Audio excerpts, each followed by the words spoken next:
Le Seigneur soit avec vous. Lecture de l'Évangile de Jésus-Christ selon saint Luc. En ce temps-là, la foule se pressait autour de Jésus pour écouter la parole de Dieu, tandis qu'il se tenait au bord du lac de Génézareth. Il vit deux barques qui se trouvaient au bord du lac. Les pêcheurs en étaient descendus et lavaient leurs filets. Jésus monta dans une des barques qui appartenait à Simon et lui demanda de s'écarter un peu du rivage. Puis il s'assit et de la barque il enseignait les foules. Quand il eut fini de parler, il dit à Simon, « Avance au large et jetez vos filets pour la pêche. » Simon lui répondit, « Maître, nous avons pêché toute la nuit sans rien prendre, mais sur ta parole, je vais jeter les filets. » Et l'ayant fait, ils capturèrent une telle quantité de poissons que leurs filets allaient se déchirer. Ils firent signe à leurs compagnons de l'autre barque de venir les aider. Ceux-ci vinrent et ils remplirent les deux barques, à tel point qu'elles s'enfonçaient. À cette vue, Simon-Pierre tomba aux genoux de Jésus en disant « Éloigne-toi de moi, Seigneur, car je suis un homme pécheur. » En effet, un grand effroi l'avait saisi, lui et tous ceux qui étaient avec lui, devant la quantité de poissons qu'ils avaient pêchés. Et de même, Jacques et Jean, fils de Zébédée, les associés de Simon. Jésus dit à Simon, « Sois sans crainte, désormais ce sont des hommes que tu prendras. » Alors ils ramenèrent les barques au rivage et laissant tout, ils le suivirent. Acclamons la parole de Dieu. Louange à toi, Seigneur Jésus. La foule se presse pour écouter Jésus. On a faim, comme dit l'Évangile ailleurs, tous le cherchent. C'est déjà que la grâce travaille notre cœur quand on cherche Dieu. Quand on a faim de Dieu, quand on a faim de sa parole, quand on a soif de cette eau vive qui jaillit dans nos cœurs, l'Esprit de Dieu. Et il est là, il voit deux barques et les pêcheurs étaient descendus et il monte dans une barque. J'aime bien ce détail. Pourquoi celle-là, pourquoi pas l'autre? Eh bien, il faut penser à ce que l'on appelle les prédispositions.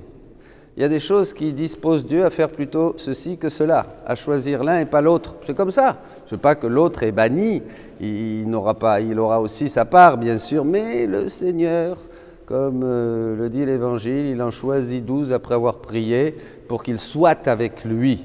C'est la première des choses. Avant de les envoyer prêcher, ils doivent être avec Jésus. Et comme dit la petite Thérèse, Jésus choisit qui il veut. Qui veut, c'est lui qui choisit. Alors il monte dans la barque de Pierre, il s'éloigne un peu du rivage, il lui demande et il prêche à la foule, il enseigne. Ces gens, ces braves gens qui évidemment découvraient cette parole de Dieu qui sortait de la bouche du Christ, le Verbe fait chair. Et ils étaient certainement beaucoup été touchés, transformés. Et puis après, hop, il s'arrête. Silence, et il dit à Pierre, avance au large. Pierre, bien sûr, c'est l'Église. C'est celui à qui Jésus a remis les clés. C'est l'Église et c'est cette Église qui chemine depuis le Christ, depuis que Jésus a fondé l'Église. Donc, après sa mort et sa résurrection, par le don du Saint-Esprit. Alors donc, avance au large, Pierre. Et là, c'est notre aventure, mes amis. Une aventure qui ne terminera jamais, ou qui terminera si, mais dans le royaume de Dieu. Eh bien, Jésus invite Pierre à aller au large dans cette mer, et je ne peux, et nous allons voir pourquoi, je ne peux pas penser à autre chose que la mer de la divine volonté, bien sûr, cette mer immense qui est toute la vie même de Dieu, tous les attributs de Dieu, que cette petite barque que nous sommes peut mettre en activité quand nous le voulons, puisque Dieu veut que nous soyons comme lui, Dieu veut que nous arrivions à faire ses actes. Dieu veut nous faire absolument participer à tout ce qu'il fait dans l'œuvre de la création, dans l'œuvre de la rédemption et dans l'œuvre de la sanctification. Nous ne sommes pas des petites choses comme ça sur le rivage à écouter seulement le Maître. Ça, c'était le début. Avance au large. Ce large n'a plus d'horizon, n'a plus de fin.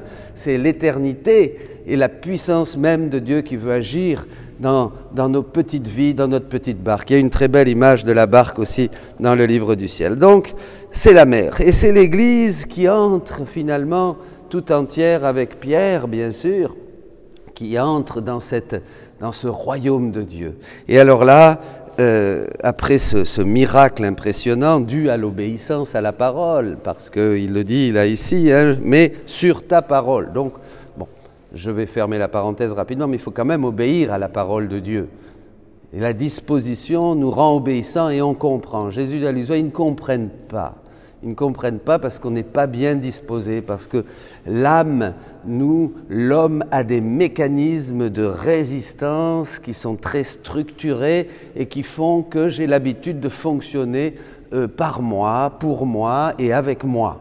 C'est moi qui décide tout ce que je fais. Ben, ça, évidemment, ça ne marche pas. Ça marche un moment, mais si on veut vraiment entrer dans la divine volonté, il faut devenir, comme disait la première lecture, il faut devenir fou. Voilà, c'est ça. C'est ici d'ailleurs, on va le dire, c'est ce que c'est une folie, c'est la folie en Christ que celui qui croit qu'il est sage, voilà, devienne fou. Hein? J'aime bien d'ailleurs. Que personne ne s'y trompe, si quelqu'un parmi vous pense être un sage, à la manière d'ici-bas, donc selon la chair, à la manière du monde, qu'il devienne fou pour devenir sage, car la sagesse de ce monde est folie devant Dieu. Voilà, donc c'est important. Donc il y a une certaine folie et une certaine enfance spirituelle, et c'est ça qui nous prédispose. Et maintenant je veux arriver, je termine avec ça. Je te ferai pécheur d'hommes. La mission. Ah, cette mission alors. Alors on se demande comment, voilà, on va faire des tracts, on va les mettre dans les boîtes aux lettres. Hein, on va faire des chaînes de prière, on va faire des chaînes sur WhatsApp pour prier et faire prier les autres. Et voilà, on va convoquer voilà, toute la paroisse pour faire une grande intercession tous les jeudis. C'est bien, mais c'est bien. On va faire tous une neuvaine à Saint-François Xavier, à Sainte-Thérèse, patronne des missions, pour que l'Église, nos églises se remplissent. Voilà. Et c'est bien, il faut le faire, au moins on apprend. On apprend à prier, on apprend à être ensemble, on se dispute parce qu'on est ensemble, mais enfin on se réconcilie, c'est bon. Tout ça, c'est très bon. Mais en fait, la clé de tout, c'est quand même la vie dans la divine volonté. Là, je vous inviterai, je le mettrai à la suite de cet enseignement, dans le livre 11 au 15 mars 1912, probablement. 15 mars 1912, livre 11. Jésus va nous faire pécheurs d'hommes, mais à sa manière. Pas la nôtre. Il dit que l'âme qui est dans la divine volonté fait tout.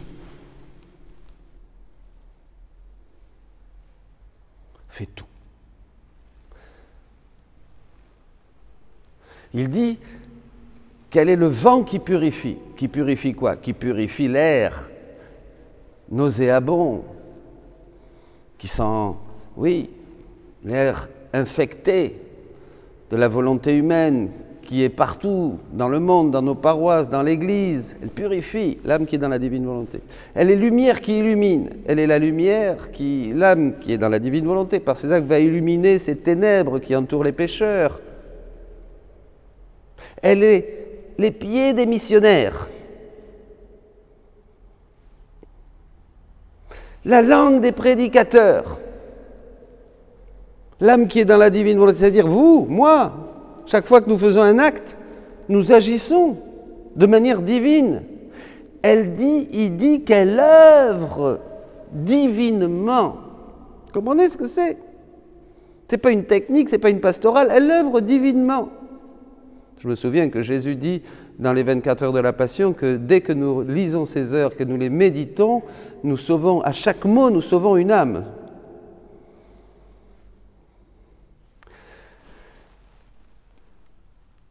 Il dit, dans ce même chapitre, que c'est la sainteté des saintetés. C'est-à-dire que la sainteté de tous les saints qui sont venus avant ne pouvait venir que par les âmes qui vivent dans la divine volonté. La sainteté de saint François, de sainte Claire, de sainte Thérèse est un fruit des âmes qui vivent dans la divine volonté et qui font les actes, ces actes, leurs actes, dans la divine volonté. Tout vient de ces âmes. Elles font tout. Elles œuvrent divinement, mais de manière cachée. Ah, là, il faut s'arrêter encore un peu. De manière cachée, comme Dieu. Vous le voyez, Dieu, agir? Est-ce que vous le voyez agir? Tu le vois agir, Colette, Dieu? Tu vois qu'il fait quelque chose? Là, regarde. Il fait... Vous le voyez? Vous le voyez? On ne le voit pas. Et est-ce qu'il agit? Mais il agit. Il agit constamment. Déjà, il agit, il maintient la création. Hein? Il crée, il conserve, il nourrit la création. Les mystères du Christ, ils sont en dehors du temps, de toute éternité, ils sont là, ils se donnent. Jésus est constamment en train de naître dans le Bethléem, la petite crèche de nos cœurs. Il se donne dans l'Eucharistie, il agit dans le cœur des pécheurs. Donc, tous les mystères du Christ sont actifs. Vous comprenez? Bon. Donc, tout ça pour dire quoi? Que l'âme qui vit dans la divine volonté fait donc avec Dieu les œuvres de Dieu dans la création, dans la rédemption et dans la sanctification, de manière cachée, on ne le voit pas. Nos amis maintenant, il y en a parmi nous, vont aller faire les vendanges dans la divine volonté. Eh bien, à chaque grappe de raisin, à chaque pas, à chaque travaux, à chaque sueur, eh bien, ce sont des milliers, des milliers, des milliers, des milliers d'âmes, parce que Dieu va se cacher dans le petit acte de ramasser, de cosechar, je ne sais plus comment on dit maintenant, j'en perds mon français, de vendanger ou de recueillir le raisin. Et voilà, et ça va être autant d'âmes que vous allez sauver. Et personne ne va savoir que c'est Paulette, que c'est Evelyne, que c'est qui a fait ça. Et un jour, ils seront au ciel. Ben oui, tu vendangeais dans la divine volonté. On est en période de vendange. Tu vendangeais dans la divine volonté. Eh bien voilà, regarde, tu as œuvré avec moi et nous avons fait des choses absolument incroyables. Voyez, c'est ça. Mon Dieu, comme Dieu, comme Dieu.